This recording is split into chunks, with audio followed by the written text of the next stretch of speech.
Good evening, everybody. I'm Derek Michaud in my B105 studio. Today's Hot New Country B105. Check it out, b105radio.com. The reason I'm promoting that is because, hey, new background, awesome. I want to thank Sarah Malott for helping me with that. Wes Malott's beautiful wife. She's definitely the better looking of the two. So this is Flush in the Pocket, presented by Brunswick, sponsored by Just in Time Recreation. Man, my heart goes out to them and everybody, all our hearts go out to them. Check out their website, justintimebowl.com. Not sure when they're going to be reopening.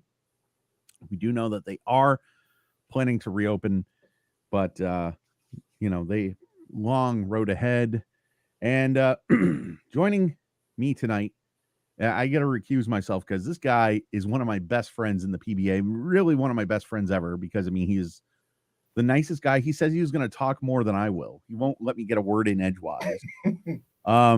He's a hunter, he's a fisher, he's a bowler, full roller from Saginaw, Michigan. Tom Smallwood. How are you, buddy? Man, I'm doing great, buddy. Appreciate you having me on. No, I appreciate you being on. When I started this, I was going to go a different direction and just come on and talk about controversial stuff that my controversial opinions on a few things. But then I interviewed Parker and I was like, that's the route I should go, is interview any pro bowler that'll be interviewed. And luckily I've gotten more yeses than nos, and here we are. Yeah. And, we've been on for over a year. Monday was our 1-year anniversary. So well, congratulations, buddy. Thanks, man. Life is awesome. And, so we're going to get right into it. By the way, before we go on, do you owe, or does he owe you? Daryl T. Young tells me when I was promoting this podcast, he says, don't go easy on you. Does he owe you money? You owe him money? What's going on there? I don't know. I don't know if I owe him money or not. I gave him a couple bowling balls this week. He should leave me alone a little bit. I have two in a shop for him right now. I just took him there yesterday. Yeah. So, but no, I don't think we owe each other anything. Okay. We've been longtime friends for a long, long time. That's awesome. Apparently I'm old and I know people for over 25 yeyears now, a lot that I bowl with. So, yep. I'm glad to have 25-year-old Tom Smallwood on the show tonight. Yeah, I was 25 years old 20 years ago. Yeah. How did you start bowling, man? Why would you ever put yourself in that kind of why would you ever torture yourself? Bad life choices, mostly. I think. No, just something I always kind of did. I dabbled a little bit when I was a kid, mostly kind of forced into it. My parents, not really forced into it. Cousin of mine bowled I was 12 years old. They bowled junior leagues, and someone on our team hurt themselves. So I was told that I was filling in. Mm-hmm. So I started doing it, and I used to, rockets at the pocket, hard as I could, down the middle lane, because I was 12 and I was, doing it fast was cool. And so then I kind of evolved a little bit. Just competitive nature just didn't allow me to be the worst bowler in the building all the time. So I got some good friends and some people I met that were competitive bowlers that kind of took me under the wing, and then I'm ultra competitive. So I started practicing every day. A buddy of mine was running a center. I had to key the building. I owned it myself. I was there probably more than the building was open. I was probably there more than that. I was there probably 7, 8, 10 hours a day all the time. And in like a 3 or 4 year window, I went from being the worst bowler around to being very mediocre. And at the very end of it, I was somewhat competitive. And what really got me into it was I was just out of high school and went and bowled in Vegas, a high roller. A buddy of mine's parents just moved out there. So, I lived in Michigan. His parents just moved to Vegas. He was going out to see his parents and going to bowl the high roller. He was probably, 10 years older than me. And he asked if I wanted to go. And I'm like, I'm, 18 years old. I have zero money. I have whatever I have in my pocket pretty much. Mm-hmm. And my dad backed me. I asked him, he laughed at me at first, not laughed in a mean way, but he's like, what do you mean? Like, how much money you need? I'm like, it's like $1,500. And this is like probably 97, 98. Yep. And so like about 4 or 5 days later, he's like, are you serious? You want to go? I'm like, yeah, a free place to stay. All it costs me is the bowling part of it. Back then, cheap, flights were cheap, Mhm. and obviously I was 18 years old, so I wasn't like I was gambling. Mhm. And my first day, I made like $10,000 out of fluke luck. Like I shoot 524 in a sweeper, and I'm terrible at this time. I physically throw it okay, but I'm terrible. I have no idea why I'm doing whatever. I'm just chucking it down lane and striking. And an 18-year-old kid gets $10,000 to $15,000 in a day. Hook, line, and sinker. I was hooked into bowling. For a guy who doesn't like to talk, that's a lot, and I'm so glad. So who decided to take you on as their pet project and coach you? I've never had any like real coaching. Honestly, like I kind of developed my style. So when I bowled junior leagues, a couple of kids in there. That's very early. Obviously, this is early '90s. Now you're talking, and the no thumbers were like outcasts. Like there's no adult bowler that want to talk to them because it's a joke. So there's a couple of guys in our league that did it, and it looks really cool because throwing it 97 miles an hour down the middle or hooking the whole lane. Hooking the whole lane is way more fun. So I watched those guys do that, and so I kind of developed kind of the same style I have now, but my thumb was not in it. And so I started doing that, and had, minimal success. But so I kind of do a thumb tip. I put half my to the first knuckle in. Yeah, it's like I kind of hold it side. Yeah, it's kind of how I hold it now because I when I had no thumb in it, I felt like I had no consistent anchor point. I felt like in my middle of my approach, the ball would move around, and I always felt like I was so inconsistent that way. So I started doing that way, and that's kind of how I did it. And then the approach was a whole different story. I'm not sure how many people know who Brian Kretzer is. Oh, yeah. Brian Kretzer is a great bowler. Friend of mine. At the time, he wasn't a friend of mine. Didn't even know him. But so I went and started bowling the high rollers and stuff. And he, was one of the best amateurs in the world for a long, long time.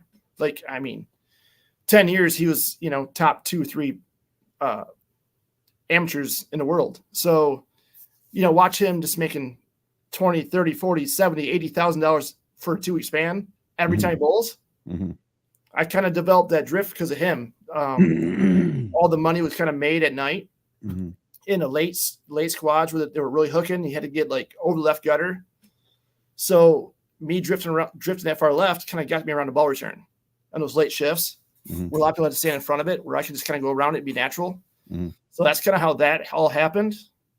And since I've tried to fix it, it's ugly. So it's with me for the rest of my life. Wait a minute. So you got coached by Brian Kretzer for a bit? Oh man, did he? No, never coached. I just kind of watched his style, and I kind of mimicked that to get around the ball return. Yeah, I want to take 20 steps too. No. Yeah. All right. You might have talked about it. I'm sure you did, but your style that you have, like you talked about going in the first thumb. You're kind of like, how remember Ron Williams? Yeah. You're kind of like a little bit lower than Ron Williams. Like your arm goes out like he does. How old were you when you decided to start with that, to bowl with that style? I was probably 17. I'd guess 17 that area. So at 17 years old, the Tom Smallwood that we know and love today was basically born. Kind of, yeah. Okay. That's kind of what happened. I kind of call myself the missing link. I'm like the missing link between a traditional bowler and a two-hander. I'm like the missing link. That's kind of what I call myself. But yeah, so that's. So when you were no thumbing it, did you not have Mike Miller's phone number at the time? Like, hey man, listen, I need you to help me. And no, I didn't. No, yeah, I love watching him bowl though. He was amazing. Oh yeah, absolutely. Yeah, definitely. So, while you were working with General Motors, did you have thoughts of leaving them on your own to try the tour? Zero. You were going to be if you were going to be at General Motors, you're going to retire at General Motors and bowl whenever you can. 100%. Yeah. So a lot of guys don't know this, but I bowled pretty much the full season in 0304. That was a year before the exempt tour. So I wasn't going to, and it just kind of one of those things where like I was a very competitive bowler. I wasn't a great bowler by any means, but very competitive. And when I was bowling good, when I was bowling good, I struck a lot. And so it was 03 or so, like right in that time frame where it's all right, next year's gonna be exempt tour, top 50, guaranteed. What was the check? $2,400 a week if you finish last. Okay. Yeah. So yeah, top 50, you're in every event, guaranteed $48,000 or $50,000 if you finish last every week. And so in 0304, I'm like, all right, well, I'm going to give him my chance. I procrastinator that I am, I got shut out of the first PTQ of the year. And I think I missed one other event in 0304, and I finished 53rd in points. Okay. So completely crushed. It comes down to the Players' Championship. I don't remember. I mean, this is a long time ago. You're not as old as me. But Tom Baker won it. Yeah. I remember that. Remember that? Yeah, that event there, if I'd have made the first cut, if I made the second cut, my life would have changed probably. Maybe I'd be done bowling by now because I'd be sick of it. But but if I'd have made the second cut in that event, I'd have been exempt in the top 50. Instead, I finished 53rd and just missed. So in my mind, when I went to GM and did all that stuff, I gave it my shot. I just missed. I just wasn't good enough. And you know what? At first, it was, completely heartbreaking for myself. Girlfriend at the time, which wife now. It was hard. My parents, because it was in Detroit. It was actually at Bowl One. The World Championship was, and so my sponsor came. Everyone came to watch this. Such a big event. So if I bowl good, I'm exempt next year. I have a job. And so when I got hired in a GM, it was, well, I can retire from here. This is great. And wow, the job was terrible, but you're guaranteed, a pension. It's security. And so, yeah, now I was fine with it because, I gave it my shot. I wasn't regretting that part. But so if I never got laid off, I'd still be there. So you loved your job you said it was terrible, but did you love your job? Yeah, it was a job. It was security. So it was you're either 30 years, you're gonna have a pension, you're gonna retire, and so yeah. So okay, when you left General Motors, did you panic or were you like, okay, now I have the green light to try the tour, I'm going to talk to my wife and see what happens? We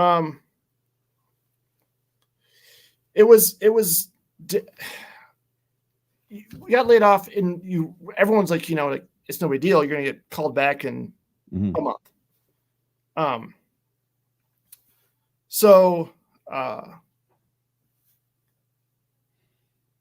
Sorry. You're good. So, I'm not hitting too close to home, am I? No. Just I have something else going on, but no. So you leave there thinking, I'll be back in a month. I'm gonna go home and hang out at home for the Christmas, and it'll be fine. No big deal at all. Like I never thought nothing of it. The worst case scenario, I'd be laid off for 3 months. So then, like you're just waiting for the phone call back, and everyone's like, it's no big deal. It's layoffs just happen, and you pick back up. It might be 6 months, whatever it is. And luckily for me, I still love to bowl. I still good at it. So like, I instantly called my old sponsor and said, "Hey, what are you doing for January? Do you mind if you pick me back up to bowl the high rollers again?" And he's like, "Sure, absolutely." He's like, "Same deal as before. I pay everything 60-40. You get 60% and 40 for me." I'm like, perfect. I went out there, I made like $25,000 in January, and first time back in 6 or 7 years of bowling those. And so like I was doing fine financially. It was no big deal. I'm like, all right, I'll bowl as long as I can, as much as I can.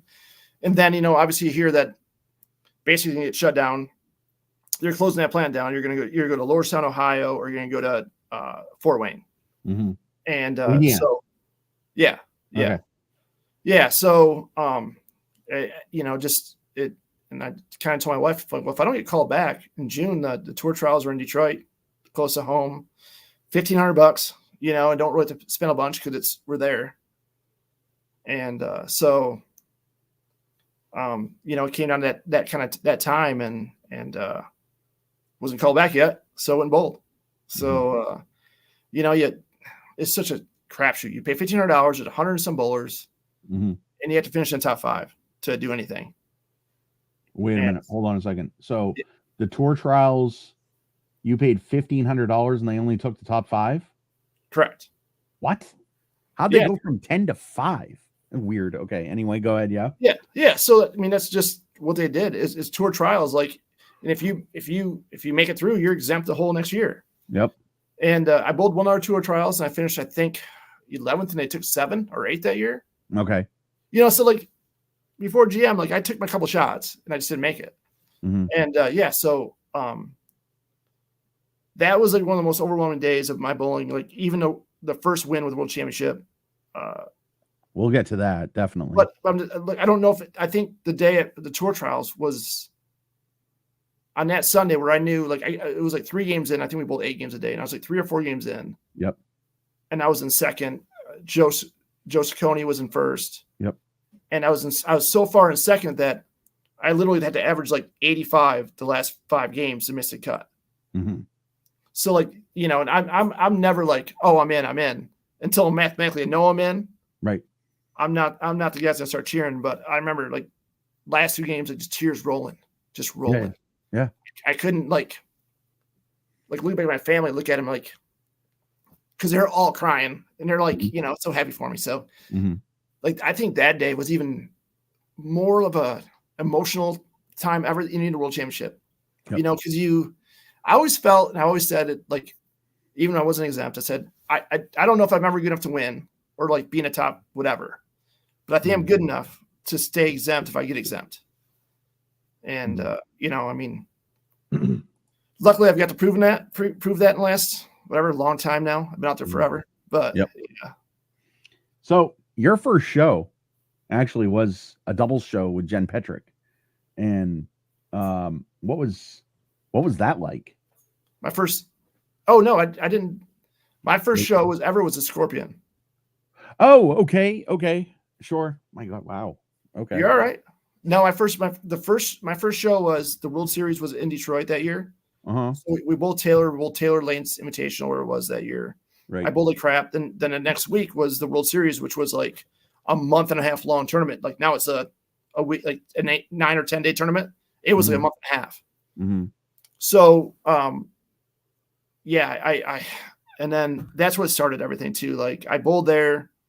I made the top 16 in all 5 events. I made the Scorpion show, my first show ever there, lost to Belmo. And then I made the World Championship out of that in Detroit. I made it in Detroit, but I don't know, some weird things we do in PBA. I'm not really sure. Then we waited 3 months to bowl in Wichita. Yep. So yeah, which actually worked out amazing because I hurt myself real bad in my neck. Oh no. At the World Series. My first show, I couldn't even like bowl. It hurt so bad. So if the World Championship show would have been that week also, I don't know if I'd even be able to bowl it. Actually, it saved me for waiting 3 months for sure. So I think I know the answer to this, but what was your best moment on tour? My best moment on tour? My most fun I ever had bowling on tour was my son in Florida. They did what was it? Family something or other. Yeah. Family edition, something like that. Yeah. So we and the cool part, we had to bowl a great friend of mine, Ronnie Russell, and his son that we know very well. We stayed together in a hotel room that weekend, that week, and so that was the most fun I ever had bowling. The most I guess probably the Players Championship was probably the coolest win. Yep. Because my whole family was there.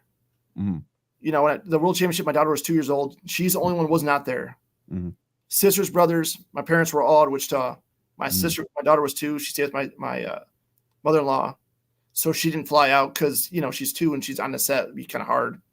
And that's my only regret not having her there in that one. But then the Players, my whole family is there and both my kids were there. And it was, kids they're your world. Yeah, of course. Yeah, let's talk about your first win because I mean that was. I think Rob Stone loves your story because every time you make a show and he's commentating, he'll always mention Tom Smallwood, ex auto worker. Yeah, You know, 20 years ago. yeah. Talk about your first win, man. I mean that I know you touched on it a little bit, but what was it like? What was going through your mind? All that stuff. It was like 378 years ago, but yeah, it was black and white TV. No, I'm sorry. Yeah. Horse and buggy got there. It was, but no, to be completely honest, I was just like, you make that show and you're like, all right, win your first match, you make an extra 25,000. That's that's what I thought. Or whatever, Okay. that was my thought. Like, I really went there not even thinking about winning. I thought about trying to win your first match and see what happens. It's all it was. And I'm like, I'm not gonna put extra added pressure on myself and go like, because honestly, to that point, I didn't know if I could ever win. I thought for sure I'd have to bowl as the best bowling I could possibly bowl to even make a show. And and then you build a little confidence and you realize I bowled subpar this week and suddenly I'm 5th or 4th on the show. But so I bowled Bill O'Neill the first match. He's gonna be Hall of Famer, easily a Hall of Famer. And he I think he shot like 160 at me. Obviously, every time you get on TV, the more you stay on there, the more comfortable you get and stuff. And my reaction was good, like it was the whole World Championship stuff, the match play. And so I get to that match. I didn't shoot a lot. I think I shot 210. Then I bowl West, and West is bowl of the year. He's like 2 inches taller than me, and maybe a foot, whatever. Could be worse. It could be Norm Duke. Okay. Yeah. So just all right, one frame at a time, and it kind of all of a sudden you get down to the end of the game and you're like, holy shit. I have a pop here, and I've always my entire life, any sport I ever played, I just want the ball. Give it to me. Give me a chance. That's all I ever want. Yeah. And I remember, and I remember him going up in I think it was a 10th frame or 9th frame. He just Brooklyn on that lane before. It almost Brooklyn again. And it started going, I'm like, don't let me lose that way. I don't care if I throw it bad and to lose. Don't let me lose that way. And I think he 6-pinned and made it. And I don't know what I need. I need a strike 8, I think, or something like that. And, it's so nervous you can't feel your legs because this is what happens. And you float to the line. Yeah. But you practice so much, that's your body just takes over and just does it. And, just amazing feeling. Like you can't explain. You wish everyone could feel that, it's you feel like a billionaire instantly. It's nothing to do with money. It's just, you feel like, you mean like I feel like right now because you're sitting here talking to me for a few minutes. I get it.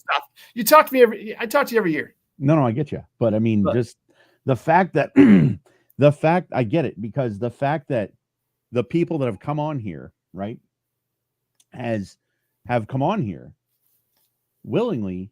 I've only had a few people ask about time, but everybody was like, I'll come on. Absolutely. And the fact that people have come on here, I feel like it's like giving me $1 billion. That's awesome, man. You're a good dude. Everyone likes you. Well, I appreciate that, but no, I get what you're feeling. I get, so that's how I feel when I do this. Like when you feel like when you won your first, your first title. I don't know if you ever met this guy before. I don't even know who he is. I'm kidding, of course. Adam Limerice. He comes to Portland every year. Says Merry Christmas. He wants to see, he's going to see you at the 2024. I can't believe we're already in 2024. I know. Yeah. And so, yeah, Adam, thanks for watching, man. I mean, I really appreciate it. I mean, love the fact that you love this podcast, and thanks for supporting the PBA, man. I mean, what would you say, Tom, is your worst moment on tour? Oof. There's so many of them. About half the stops. I know. I don't know. I don't know if I really have a worst moment on tour. I mean, I Not really. I mean, I've done some dumb stuff out there.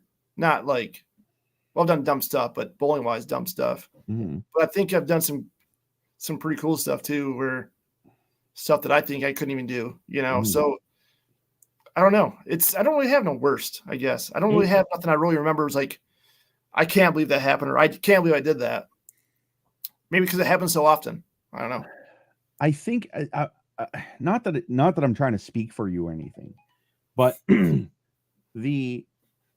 I remember one year my dad and I are going to northern Maine for something, and I don't know if we were we were going on a Sunday, and there was a PBA telecast that day, and you were on it, and I think you were coming from the bottom, and you finished second, and I can't remember a lot of it, but I remember you had a good look first game, second game, third game, title match. Your look just goes away. Do you remember this? Yes, left lane only.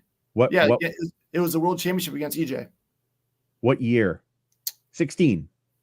Yeah, sounds right. That's EJ's first major. Okay. Yeah. Maybe. Yeah. All right. No. Yeah. Maybe. Yeah. Which was. Oh, that's right. That was that. Which did suck, but it was such an awesome moment. Right. When EJ jumped up to his dad. Oh yeah. I remember that when he won. Like I remember just like I was like, you're mad. You had a good run. It's fine. Just don't be an ass. Make sure you get out of the way and let him have his moment because it's his moment.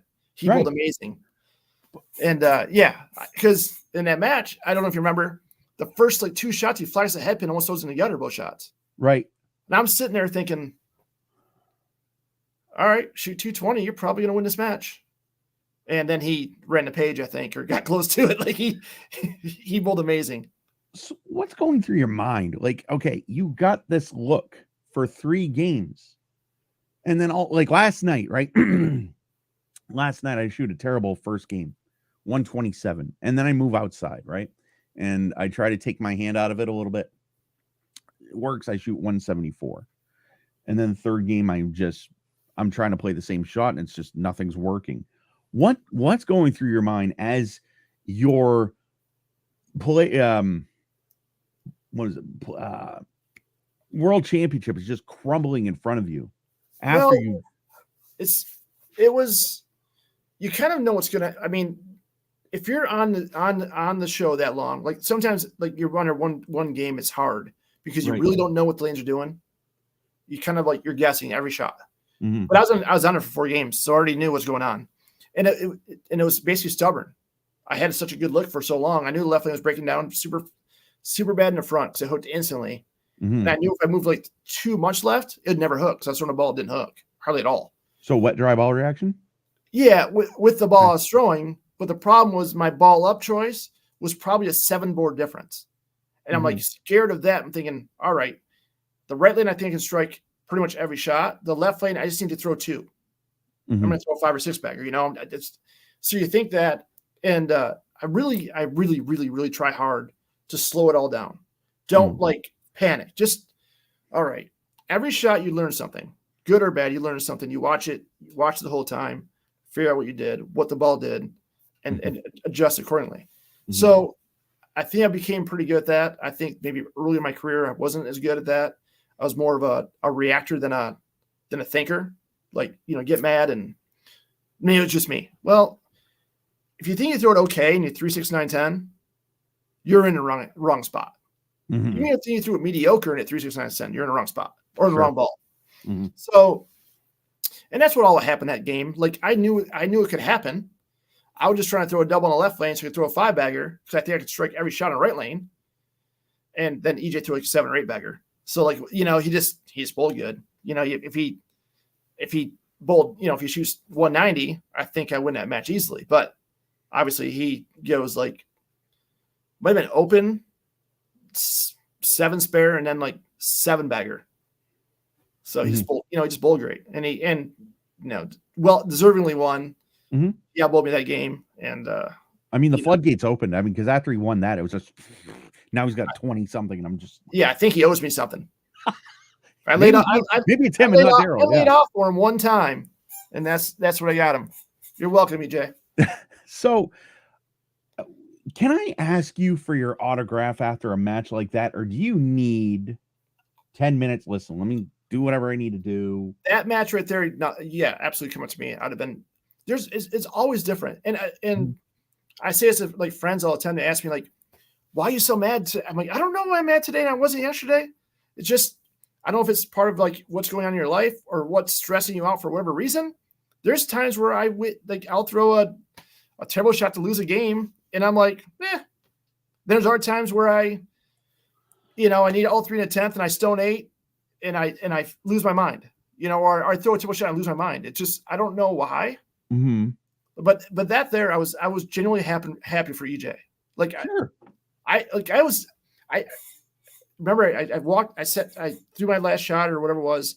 I got to the right of the thing and I had tears in my eyes because I saw him go run to his dad. I'm like, that's so awesome. Like, yeah, I'd love to win. I want to win. Trust me. I don't ever go there to try to lose. I don't pull to try to lose, but no, those moments are memories in your life that for him and his dad and his family was awesome. So yeah, definitely. So, okay, look, you're a nice guy. Sometimes. No, right. And you're not friends with every PBA fan you meet. I mean, maybe you are. I don't know who your friends are and who they're not. But does it frustrate you when somebody asks you why you haven't won in a while? Or does it depend on, like, if I was talking to you and I said, geez, man, how come you haven't won in a while? Or if somebody comes up to you, Tom, you haven't won in 10 years. How come? Like, what's right? No, between... It don't really bother me because honestly, like, I mean, not to be in a dead horse, a jerk way. Okay, but my judge and jury is at home. I don't really right. What someone personally thinks. If they watch me bowl and they know how hard I'm trying, and if they don't realize how good the guys are out there right now, it's unbelievable talent out there right now. It's unbelievable talent. It's just hard. It's hard to make shows, let alone win. I mean, these guys are winning multiple times a year. Like EJ's last year, it's almost impossible. Yeah. Not that it's hard. It's almost impossible. And he bowled that good. And win 5 titles, 5 or 6 times last year. Yeah. And stuff has to go your way at times. Oh yeah. You don't outbowl everyone every time. You just don't. It don't matter how good you are. You don't outbowl everyone. The guys out there are the best bowlers on the planet. Bear no one. And it's just, they're hard to beat. Yeah. I remember, if you don't mind me saying this, I remember, I think you were on the road and I was texting you. I was like, how you doing? How you bowling or whatever. And you said, man, I miss my family. I miss this. I'm struggling.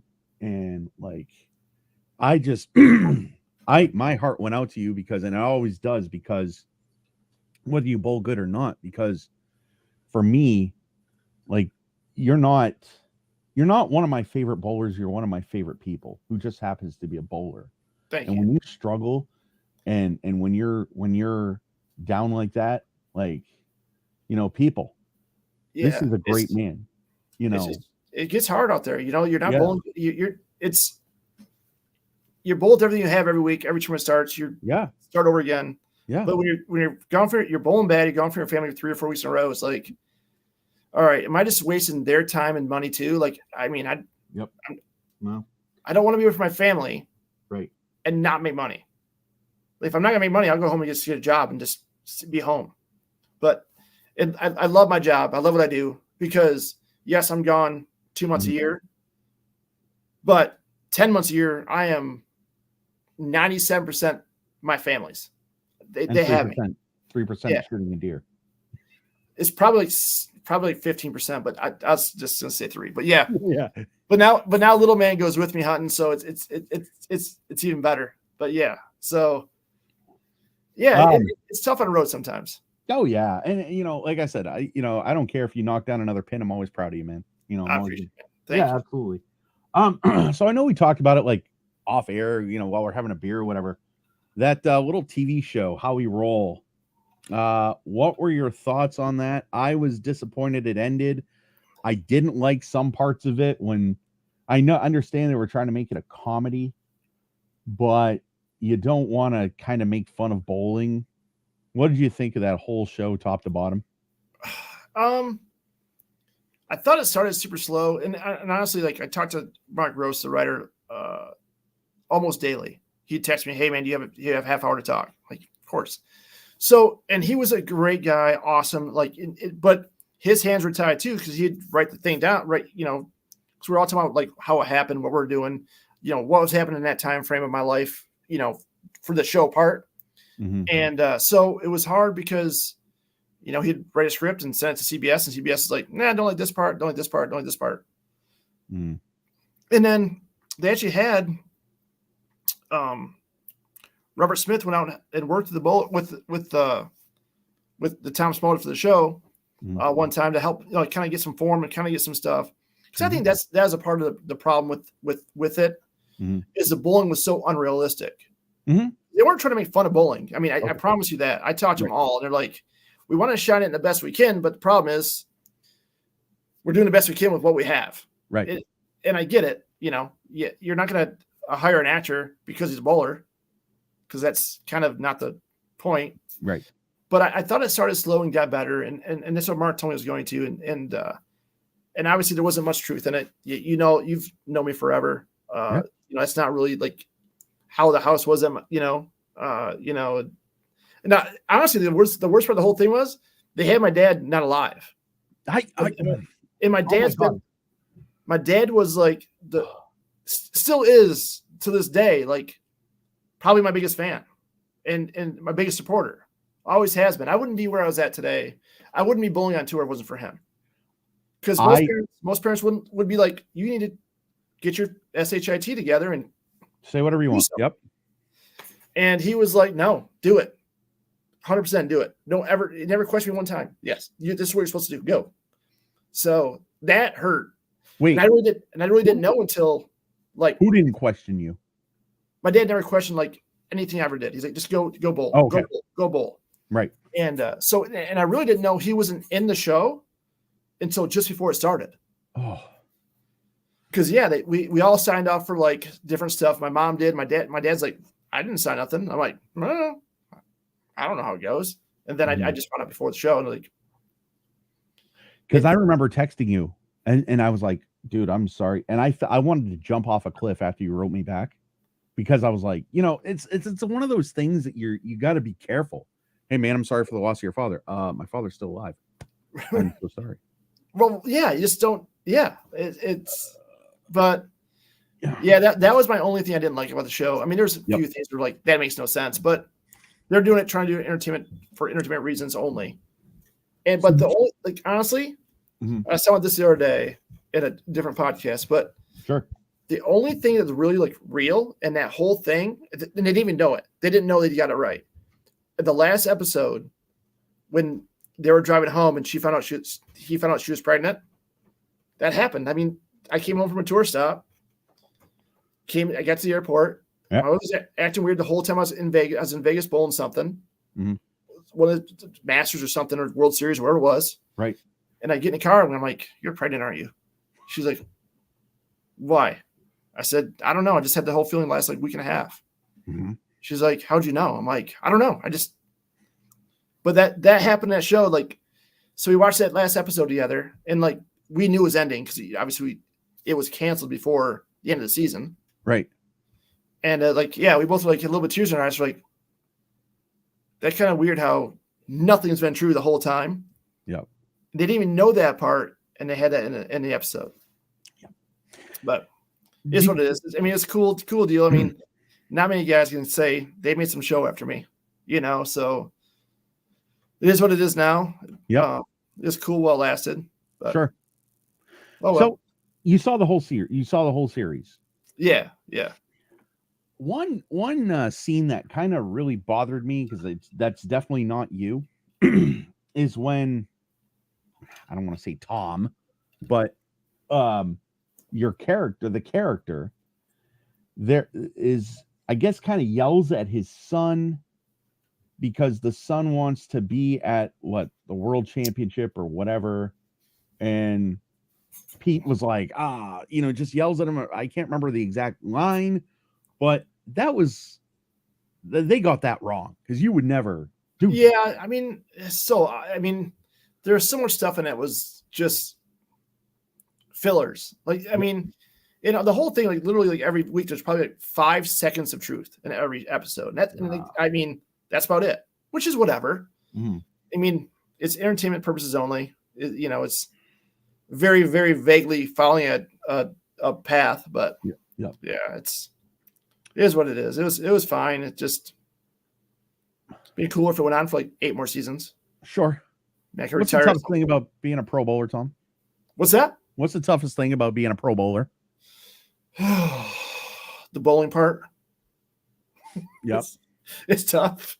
I mean, now 1,000,000% being gone, which I'm not gone a lot. I don't travel overseas hardly at all anymore.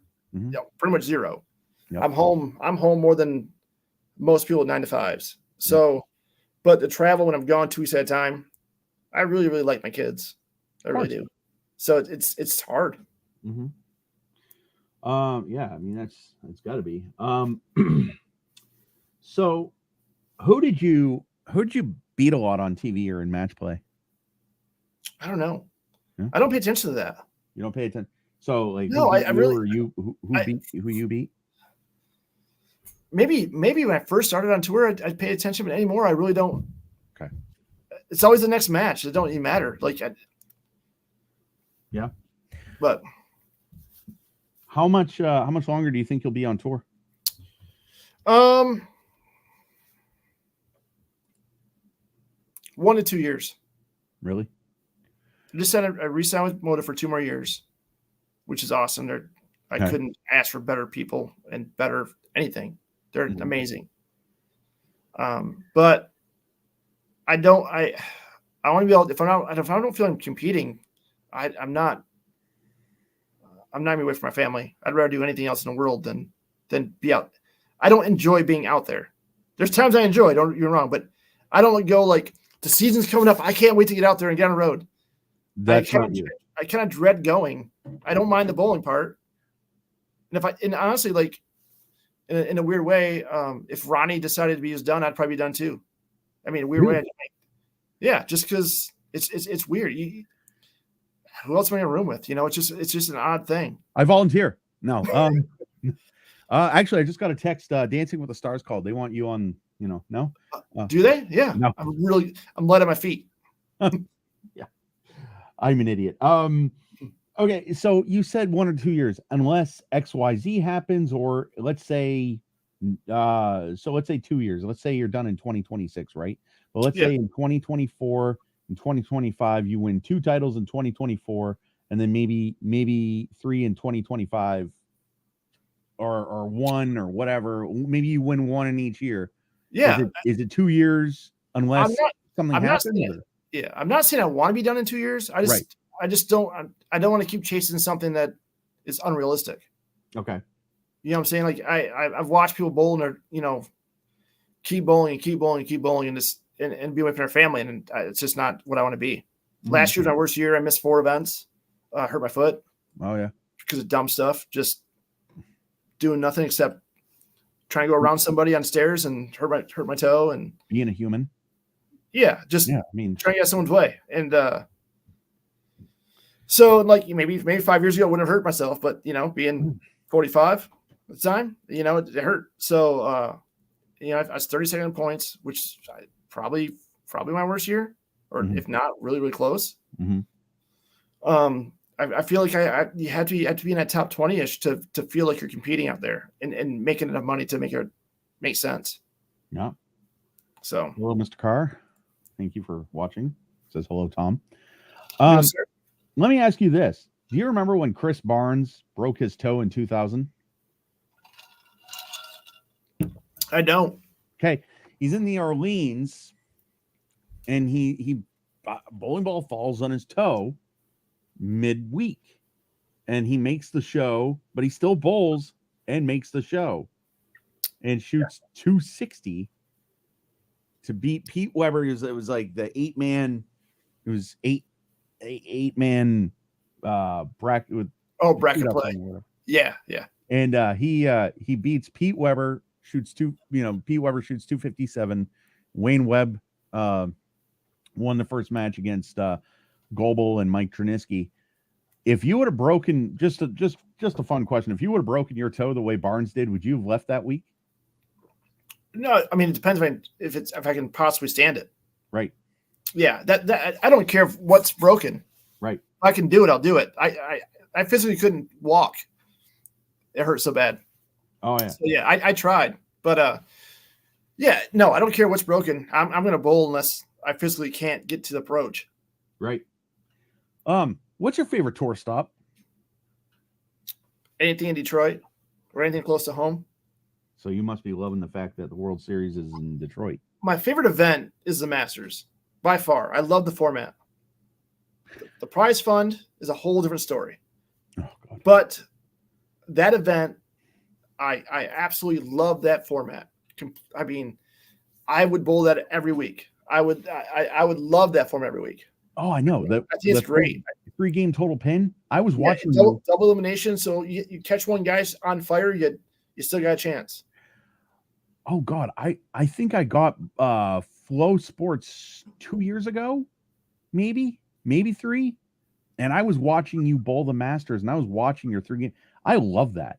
Like I love the Masters. I actually think they should do that on. I think you should do that on TV. 3-game total pins. Top 4, 4 and 3 bowl Saturday, and the finals are on Sunday or whatever. Yeah, it'd be hard to pull off on TV because, but still, I mean, because I say people get bored, and and you and I don't, because we're bowling nerds, so we are. You're probably sleeping at 1 a.m. I've been watching bowling matches at 1 a.m. I mean, I do. It just So it's just that's my favorite event, though. I mean, like I said, prize fund wise, it's probably the World Championship because it's probably our best prize fund. But I like the Masters. When you said that the last place was $2,400, I was like, oh my God, that's gross. Because how do you do that with? Yeah, I mean that week's $1,200. I mean it's $500 for an entry fee. I mean, I rented a house down there because in fact, like I live 2 hours away, so I don't live in Detroit. I'm 2 hours north of Detroit. So I rented a house from friends like Ronnie and Ryan Mao, and so we rented a house. It was awesome because my son came down the whole week because he is on spring break. Mm-hmm. It was amazing. Mm-hmm. But so it was just you're in for $1,200 if you're doing it cheap. Really, I mean, it is what it is. It's a great event if they can ever figure out. I mean, and they pay a good amount of people. They paid 120 people this year, 124. It's 1 in 4. It's pretty good. It's just the problem is once you pay out that many spots, it's a lot of money gone. And there's still like probably 80,000 added to that. But what kind of traveling bowler are you? And this is a fun question, just off because here's me, right? I just went to Parkersburg, West Virginia this year. Okay, went to Emerson Lanes. The tour was there in 06 and 07. All right, and after that, I would just go to the hotel and order a pizza and call it good. The people I was traveling with were like, Derek, come out with us. How come you don't want to do anything with us? Because they want to go here, there, and it costs like $40, $30 a plate, $20 a plate.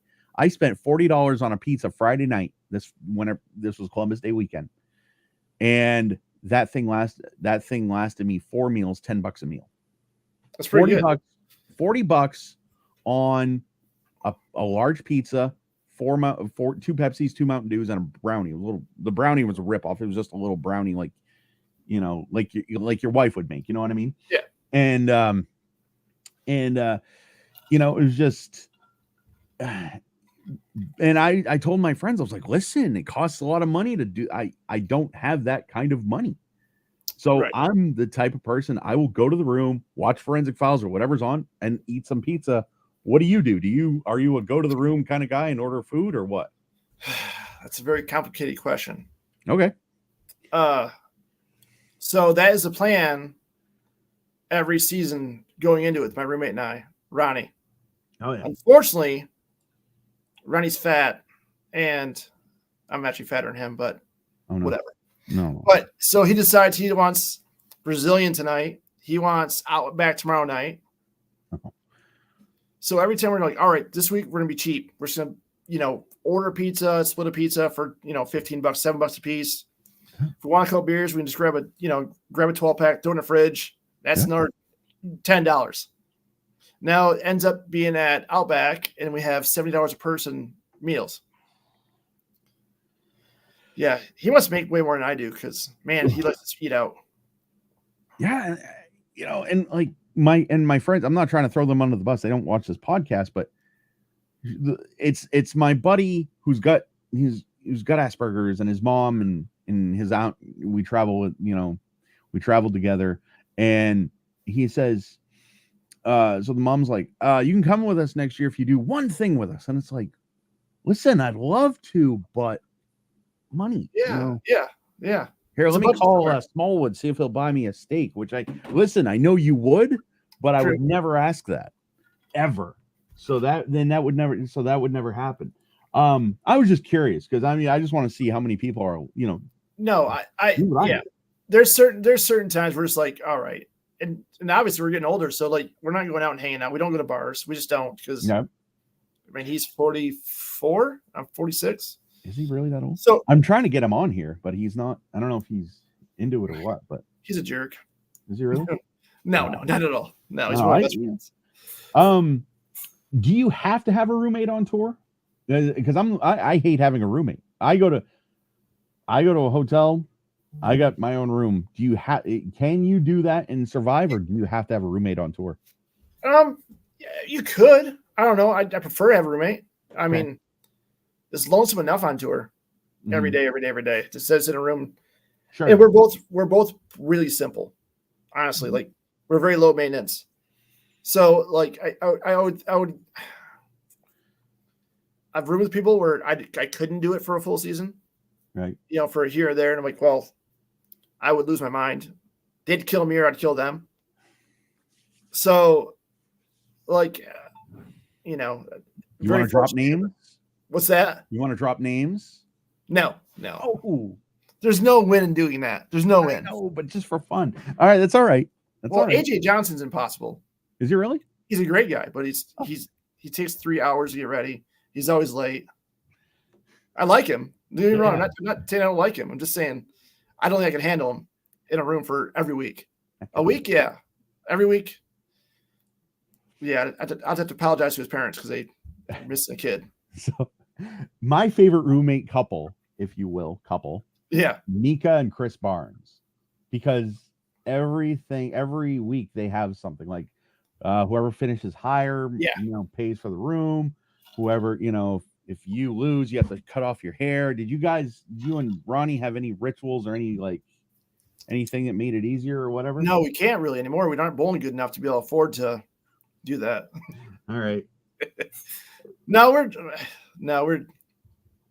We talk trash the whole time, but we don't really gamble on anything. There you go. He's not a gambler, which is like one of the few bowlers that's not a gambler, which is odd. Yep. What would you say is your least favorite tour stop? Anything with a short pattern. Oh, so you don't like cheetah? Not a fan. I average the same 215 to 220, but everyone else averages 270. So, you know who Arturo Quintero is, obviously. Of course, yeah. All right. I've known him for like 20 forever. I mean, I'm old, and he's never young either. Yeah. So we've known each other for a long, long time. I've known who he was since he was 18. He did one of the things, one of those Sam's Town shootouts, and Dave Ozio messages or talks to him. He puts a microphone in his face, like last shot, and says, "Okay, this is for all the marbles." I know. It's like, leave me alone. Yeah. He's doing a clinic. He's obviously lives in Maine now. He's doing a clinic at Bayside, and he's doing it on 2 different patterns: Wolf and Dragon. Wolf is like, I guess it's 35 feet now. Dragon 45. What I wish they would leave the patterns alone. If Wolf is soft, let it be soft. If Cheetah's soft, let it be soft. What's Cheetah now? 37 now? I have no clue. Okay, whatever. You know more than I do, I promise. You look more than I do. Okay. But like, I just I wish they would stop. Do you think they mess with the patterns a little too much? Well, the problem is, I don't know what the problem is, but the thing is they're getting complaints in every way. Mm-hmm. I don't know if a lane man it's a no-win situation. Oh yeah. Or any pattern you put out, it's going to favor somebody, no matter what you do. Mm-hmm. Nothing's ever fair. Right. So I think they probably get complained about so much on certain patterns that they try to tweak it to be fairer. There's no such thing. There's a pattern that's going to favor me. There's a pattern that's going to favor you. It's just what happens. Guy throws 100 and straight, or guy throws like me at 2 miles an hour and hooks it. There's patterns that favor us and then it hurts us. So I think it's just I think most players we just want a variety. We know certain weeks if that's what it's really going to play like, we don't have much of a chance. If you can ground a checkout, that's great. Mm-hmm. But and then there's patterns where you're like, all right, this is my pattern. And then I don't know, for a few years, suddenly those patterns were like the long ones. Mm-hmm. The ball hooked when it touched the lane. Okay. I didn't like why would a 45-foot pattern literally the ball touch the lane and it changed direction? So I think they're trying to get, I think they're trying to get the variety. They're trying to get it right. They're not messing up on purpose. It's just not an exact science. Well, Shark was 43 now, and then it was 44. Now it's 48, and then went back to 43. Now it's 48. It's 48 again now. It's 48 now. Okay, all right. Now I know something. Thank you. Yeah. Yeah. You know what? Definitely. Where do you wish the PBA would go that they don't go yet right now? Wish they would go and they don't go? Yes. Whew. I don't know. They want to go to Chicago. We're going there this year, but go to Akron. I don't know. I mean, I've traveled this whole world. I mean, well, the whole United States. I've traveled the world a lot, but the whole United States, I think I've touched every state in the continental United States for bowling. Mm-hmm. So I'm not really sure where I'd want to go. Like Colorado's beautiful, but I don't go bowl for vacation. So I bowl and I go back to the room. I bowl and go back to the room. I go eat and go back to the room. That's so to go to everything's the same. It's all bowling centers to me. Okay. I did a Facebook video, I think back in 19, and a PBA stop that a place the PBA I wish they would have gone. Brunswick, Maine, Yankee Lanes, 32 lane center. Could have easily hosted an event there. I don't know why they didn't, but that's just whatever. That's probably before we started going to Maine, right? Oh yeah. So how big is Charlie's new center? No, actually, this video I did. You guys have gone to Maine 4 years. Like you could have had I remember the video. You could have had the Pine Tree State Classic. How many people during qualifying? How many people are on a pair? 4, right? Generally 4, yeah. Yeah. 32 lanes. You could have totally done that. Yeah. Oh yeah. So how big is Charlie's new center? The new center? Yeah. I think it's 10. Oh, okay. Gotcha. I wasn't sure. You're not talking about Bayside. You're talking about the new center. Correct. Yeah. Okay. I'm not sure exactly the name is, but yeah. Yeah. All right. What is a PBA rule that you agree with? Probably not many. No, most of them. I mean, most of them make sense to some degree. Okay. All right. Now I'm going to let you go because what is a PBA rule you hate? I hate? Yeah. Disagree with whatever.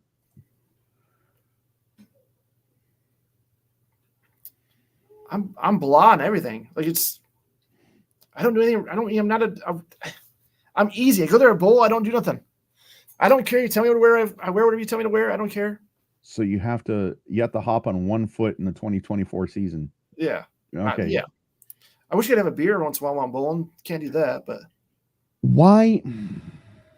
Okay. What? I guess it's obvious why you can't. Is it because But it'd be taken out of control at some certain times, and then just not the professional thing you want to see. Right? Can you play poker while you're bowling? You know, like they do in league. Honestly, I don't know. Okay. I mean, guess we could play cards. There's no gambling, so you can't gamble. So no, you couldn't. You could play for fun. Okay. What's not a PBA rule that should be? What's not a PBA rule it should be? Mhm. I don't know. All right. I don't make up rules, man. I just bowl. Okay. Sorry. All right. I know you want a better answer than that. I wish I you're could tell good. you something. Listen, I'm just glad that you're doing this. So before we go flush in the pocket, which is 12 questions of just random fun stuff, Okay. let me tell you what you're doing this year, because you said you don't know the schedule. No, you told me that. I looked it up. Oh, well, you shouldn't have done that. That's no fun now. Well, what do you think about it? Well, I just looked. I mean, I literally just glanced at it. You're good. You're good. It's right here. See, I literally just I pulled it up when you said something to me. Like, right. well, if we're going over it together, I probably know what you're talking about. No, I get it. I hope you.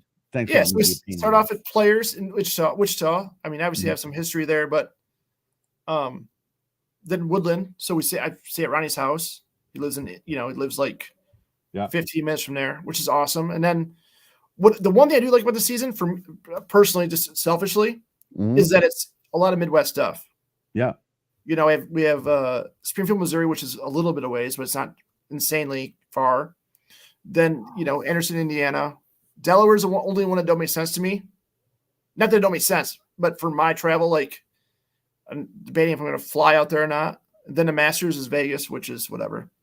And then the World Series, and then that's about the rest of the season, right? Yeah, I just realized that they named a tournament after Pete Weber.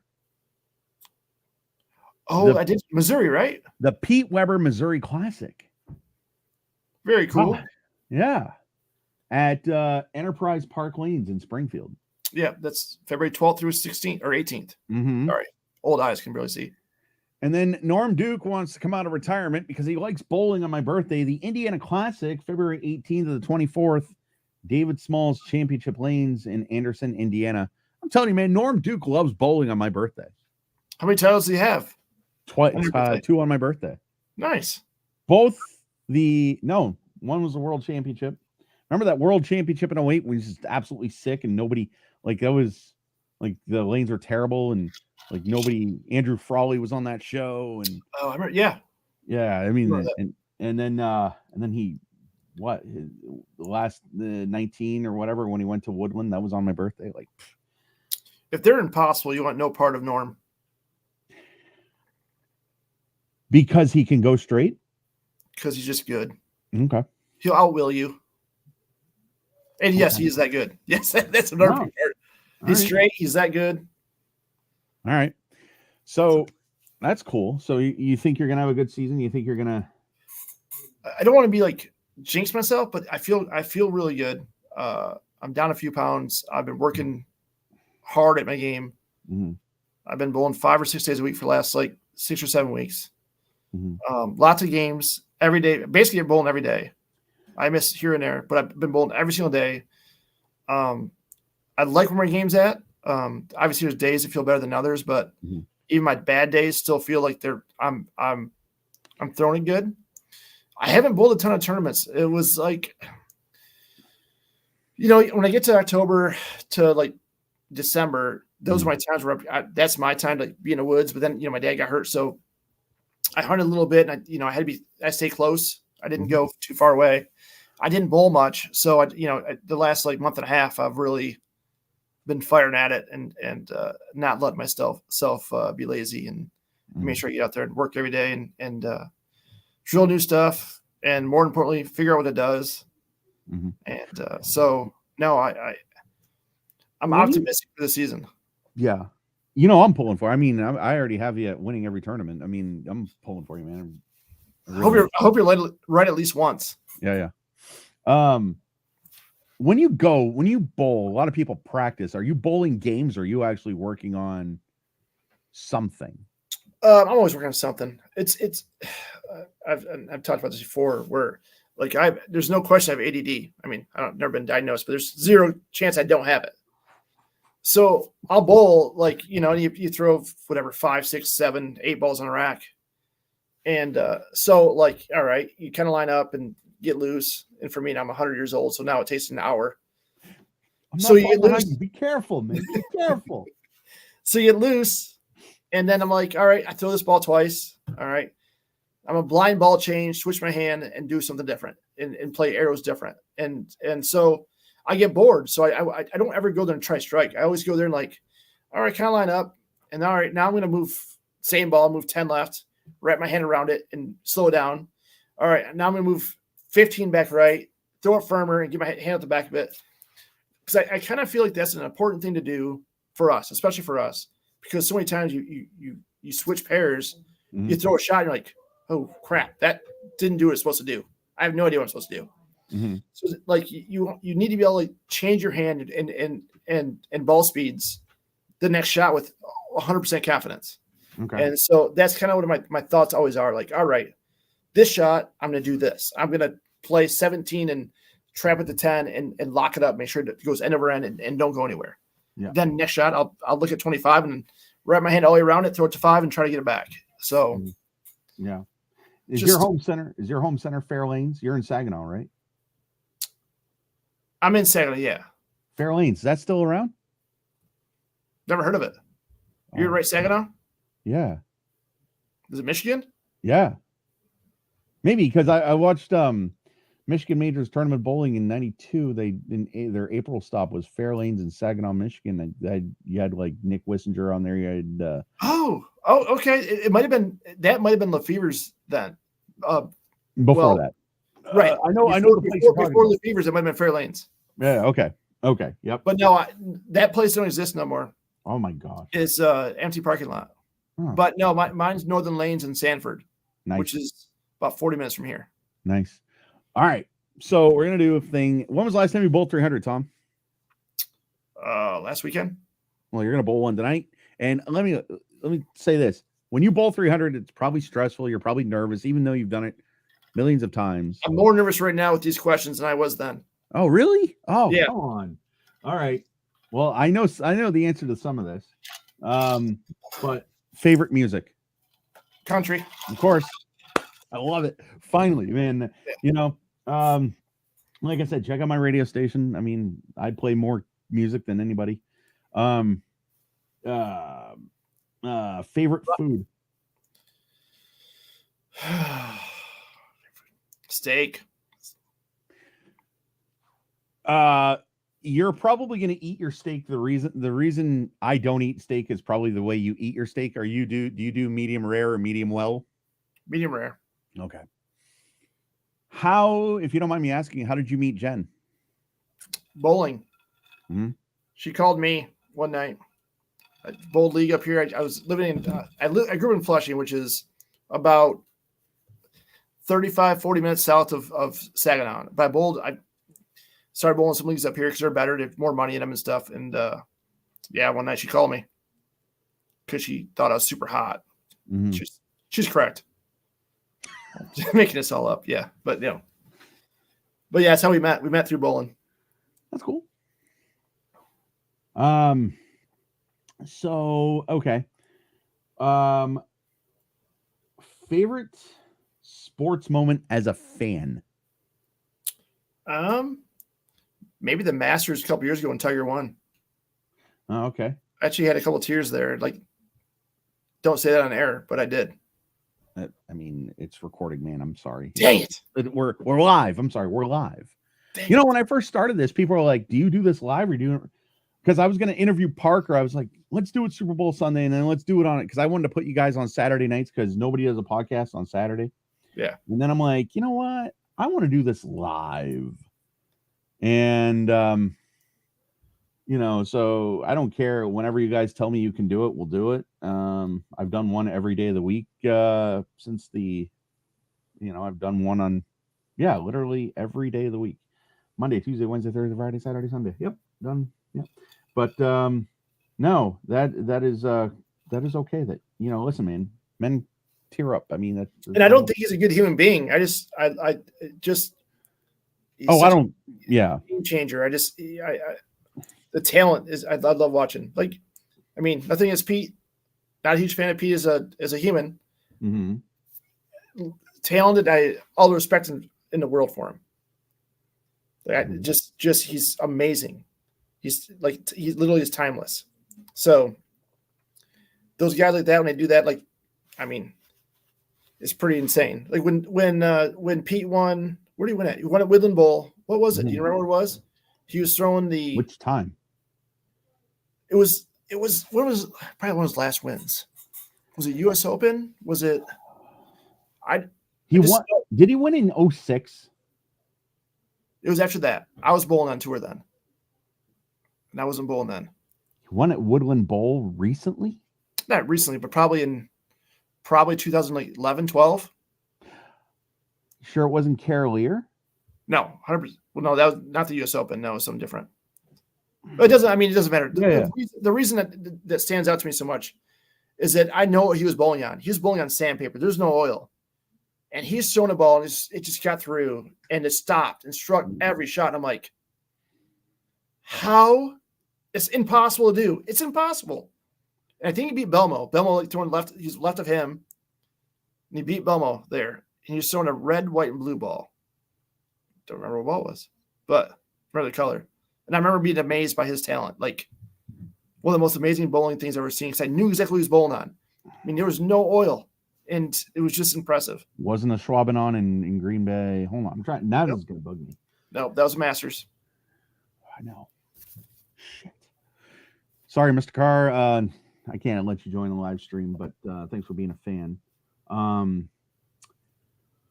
Crap. What is that? Sorry. I changed the whole subject. I'm sorry. No, you're good. I don't care. I know you got to go in like 20 minutes, but yeah. But man, what was your least favorite sports moment as a fan?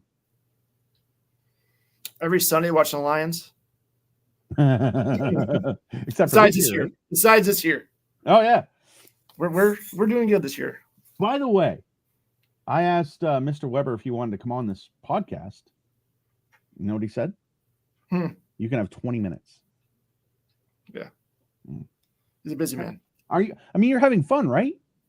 I am. Yeah. I'm very simple. Yeah. If you could have dinner with 3 people, no. What do you do to take your mind off of bowling? Oh, that's easy. Yeah. Does it involve a fishing pole or a shotgun? I don't even fish. Oh, you don't fish? Okay. Just nope. hunting. Just chase those things. Yeah, okay. If you could have dinner with 3 people living or past, who would they be? Probably the 3 that live with me. Okay. Yep. There you go. Party all night or quiet night at home? I'm old, man. It's not at home every time. It's been that way. I've been older than my years anyway. If I like forever, I've never been a bar guy. Never been a big party guy. If you sit me by a campfire, I can hang out all night. But that's my party. You sit by a campfire with some friends. All right, I like it. What are you binge watching right now? Same hunting stuff. I literally today I went through 12 episodes of 2 different shows today, watching them. You know, I asked who did I have? I had Santu on here, Tahavanainen, and I'm one of like few people who can pronounce his name. I guess I don't know, but I'm gonna say that's really good. I think it's right. I know it is right. I know it. I know it's right.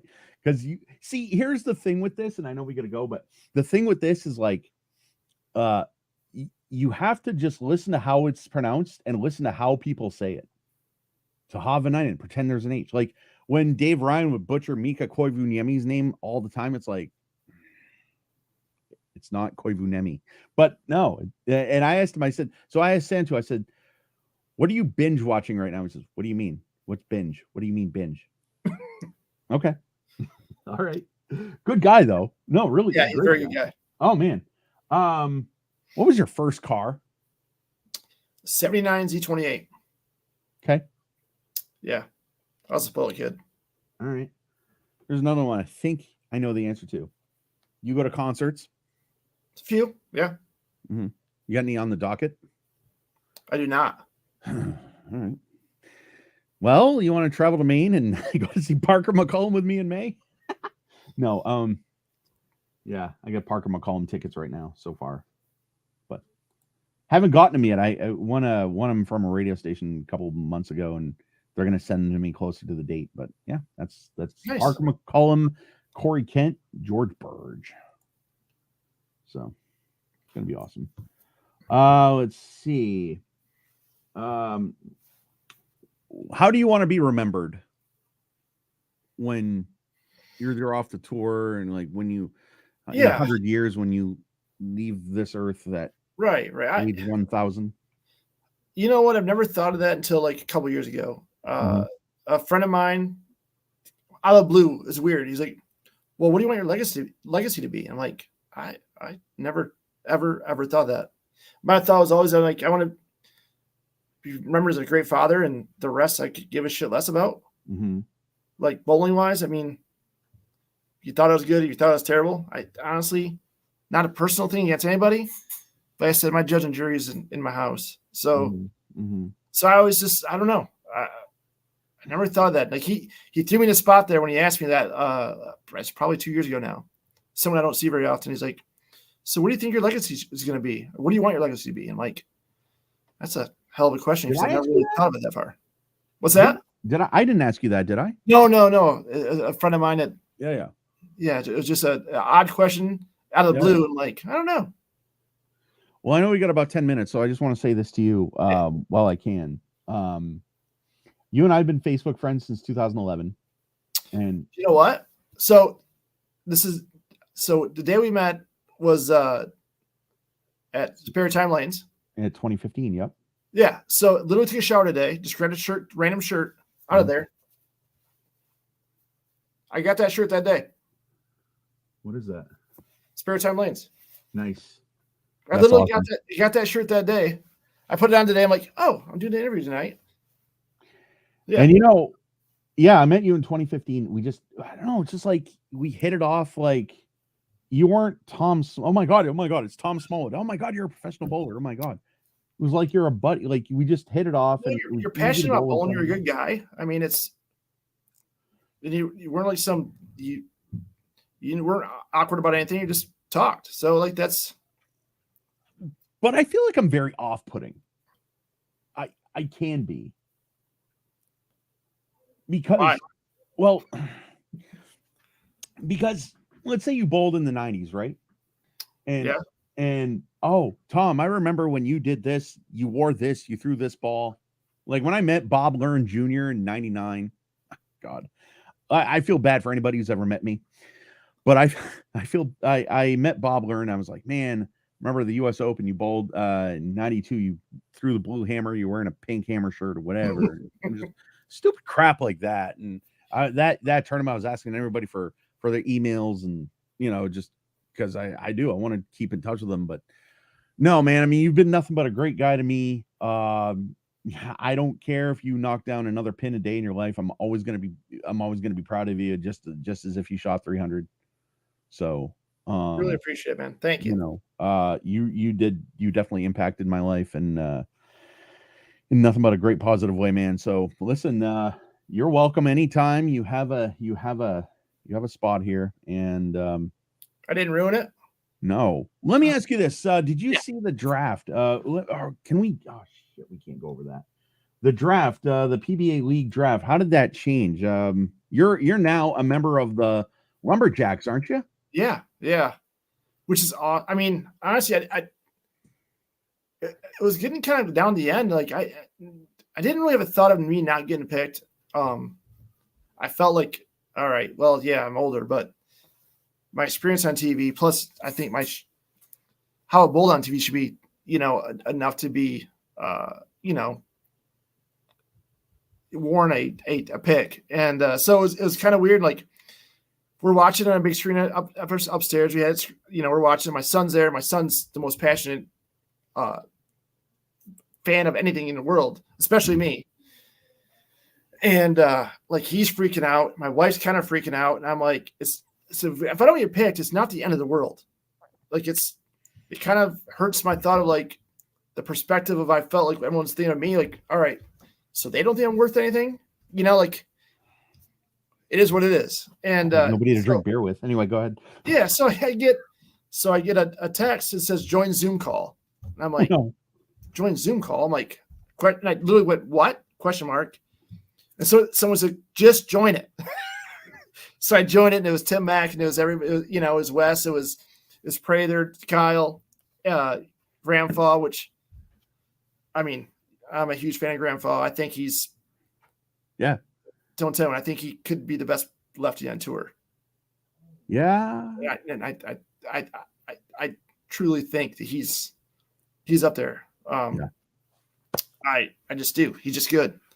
Great shot maker, great bowler. And so I couldn't have been happier with that team. And it's not a lie. I mean, I could bring my son and my wife up there, and I'm like, holy crap, the team is stacked. It's amazing, you know.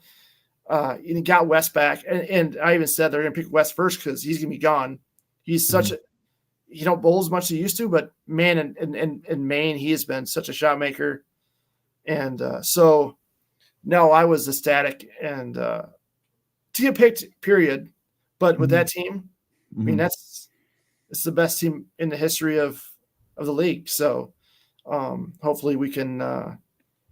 So how does that work? You're not necessarily coming to Maine, or are you? No. I think there's 8 teams, 6 go to Maine, so 2 teams won't. But so we bowl matches every week, every tour event. We bowl a match. I don't think every team does every week, but at least every other week they do. So it's basically a league. You bowl in the league at home. It's a point system. So top 6 in points, bowl in Maine. Oh man!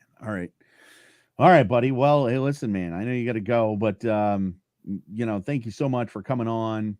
But more importantly, thanks for being a buddy. I know I could call you. I know I could text you, hey man, I need somebody to talk to you. Call me at your convenience, whatever. Absolutely. And and I'm so glad that I get to call you a friend in this lifetime, man. I appreciate it, man. You too, man. All right, buddy. You be well, and I'll talk to you later. All right, buddy. I'll talk to you. All right, bud. Bye. Bye. This is Tom Smallwood, one of the greatest people ever. And, thank you so much for coming on. Thank you for watching. We don't have an episode yet coming up, but I'm working on a few things. And, so that was Flush in the Pocket, presented by Brunswick, sponsored by Just in Time Recreation, or Just in Time Bowl.com is their website. And I'm Derek Michaud, and this has been Flush in the Pocket. I will see you next time.